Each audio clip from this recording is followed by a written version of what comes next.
नमस्कार दोस्तों, स्वागत है आपका साइट फॉर वर्ल्ड के ऑफिशियल लर्निंग प्लेटफॉर्म पर, जहां स्टूडेंट्स और जॉब सीकर्स के लिए करियर, टेक्नोलॉजी और प्लेसमेंट से जुड़ी इंडस्ट्री ओरिएंटेड और प्रैक्टिकल नॉलेज दी जाती है। अगर आप अपनी स्किल्स को नेक्स्ट लेवल तक ले जाना चाहते हैं, तो आप बिल्कुल सही जगह पर आए हो। चलिए शुरू करते हैं आज का इम्पोर्टेंट सेशन। नमस्ते स्टूडेंट्स, इस सेशन में वेलकम। आज हम सीखेंगे कि जो मॉडर्न एप्लीकेशंस हम रोज यूज करते हैं, उन्हें इतना फास्ट, रिलायबल और स्केलेबल कैसे बनाया जाता है। रेडी हो? फोकस मोड ऑन कर लो। चलिए शुरू करते हैं। ठीक है, चलिए इसमें डाइव करते हैं। आप सोचिए, जब आप इंस्टाग्राम पे स्क्रॉल करते हैं या नेटफ्लिक्स पर कुछ देखते हैं, तो रिस्पॉन्स इंस्टेंट चाहिए, राइट? एप्लीकेशंस को बहुत फास्ट होना पड़ता है, हमेशा अवेलेबल रहना पड़ता है और एक ही टाइम पर लाखों करोड़ों यूजर्स को हैंडल करना पड़ता है। और यही मॉडर्न ऐप्स का सबसे बड़ा चैलेंज है। स्क्रीन पे ध्यान है ना? तो एज अ डेवलपर सबसे बड़ा सवाल यही है, ऐसी एप्लीकेशन कैसे बनाएं जो फास्ट भी हो, ग्रोथ भी हैंडल कर ले और स्टेबल भी रहे। तीनों चीजें एक साथ। यही वो पजल है जिसे हम आज सॉल्व करने वाले हैं। इस चैलेंज को सॉल्व करने के लिए हम एक क्लियर रोड मैप फॉलो करेंगे। हम कैशिंग से स्टार्ट करेंगे परफॉर्मेंस के लिए, फिर हम स्केलिंग को समझेंगे डिमांड हैंडल करने के लिए, और आखिर में हम रेजिलियंस पैटर्न्स देखेंगे ताकि सिस्टम स्टेबल रहे। चलिए सबसे पहले स्पीड की प्रॉब्लम को सॉल्व करते हैं।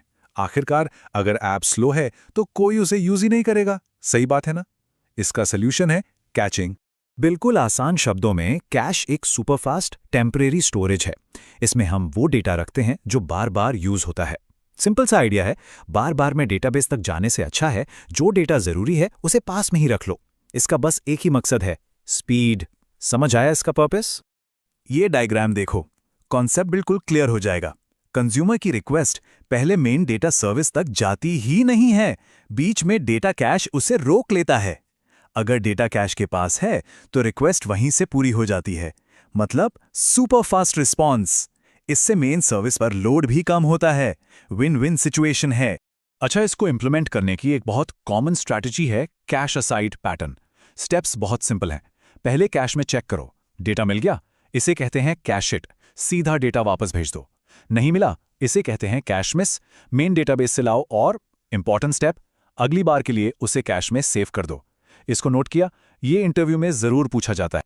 ठीक है, हमने अपनी ऐप को कैचिंग से फास्ट तो बना लिया, पर क्या होगा जब यूजर्स 1000 से 10 लाख हो जाएंगे? अब हमें ग्रोथ हैंडल करनी है। इसके लिए हमें समझना होगा स्केलिंग। रेडी हो नेक्स्ट स्टेप के लिए? स्केलिंग के दो मेन तरीके हैं और यह स्लाइड उन्हें आसानी से दिखाती है। पहला, एक ही सर्वर को और पावरफुल बना दो, उसमें और रैम और सीपीयू लगा दो। इसे कहते हैं वर्टिकल स्केलिंग। दूसरा, काम को बहुत सारे छोटे छोटे सर्वर्स में बांट दो। इसे कहते हैं हॉरिजॉन्टल स्केलिंग। क्लियर है? अब आते हैं इनके प्रोज एंड कॉन्स पर। ये बहुत जरूरी है। देखो, वर्टिकल स्केलिंग सिंपल है, बस मशीन अपग्रेड करनी है, पर यह बहुत महंगी हो सकती है और इसमें रिस्क है। अगर वो एक पावरफुल मशीन फेल हो गई तो पूरा सिस्टम डाउन। दूसरी तरफ हॉरिजॉन्टल स्केलिंग थोड़ी कॉम्प्लेक्स है, पर सस्ती पड़ती है और फॉल्ट टॉलरेंस जबरदस्त है। अगर एक मशीन फेल भी हो गई तो बाकी मशीन्स काम संभाल लेंगे। तो अब आप बताओ, अगर इंटरव्यू में पूछा गया कि हाई अवेलेबिलिटी के लिए कौन सा स्केलिंग मॉडल बेटर है, सोच रहे हो? बिल्कुल सही, हॉरिजॉन्टल स्केलिंग। तो आगे बढ़ते हैं। जब सिस्टम बड़ा होता है, स्केल होता है, तो फेलियर्स तो आएंगे ही आएंगे। ये हमें अपने तीसरे जरूरी टॉपिक पर लाता है, रेजिलियंस। मतलब सिस्टम फेलियर से रिकवर कैसे करेगा। यहां एक बहुत ही इंपॉर्टेंट माइंडसेट शिफ्ट की जरूरत है। बड़े सिस्टम्स में फेलियर्स होते ही हैं, सवाल इफ का नहीं है, व्हेन का है। इसलिए हमें डिजाइन फॉर फेलियर करना होता है, मतलब पहले से ही फेलियर के लिए तैयार रहना है। ये लाइन दिमाग में बैठा लो। फेलियर्स को हैंडल करने के दो मेन पैटर्न्स हैं, रीट्राई और सर्किट ब्रेकर। देखो, रीट्राई पैटर्न छोटे मोटे टेम्परेरी प्रॉब्लम्स के लिए है, जैसे नेटवर्क ग्लिच हो गया। लेकिन सर्किट ब्रेकर, जैसा नाम है, एक इलेक्ट्रिक फ्यूज की तरह काम करता है। जब कोई सर्विस बार बार फेल हो रही हो तो ये उस सर्विस को कॉल्स भेजना ही बंद कर देता है, ताकि पूरा सिस्टम ना क्रैश हो जाए। समझ आया दोनों में फर्क? तो चलिए इन सभी पावरफुल कॉन्सेप्ट्स को एक साथ जोड़कर देखते हैं। अब तक जो भी सीखा उसे एक कंप्लीट टूल किट में असेंबल करते हैं।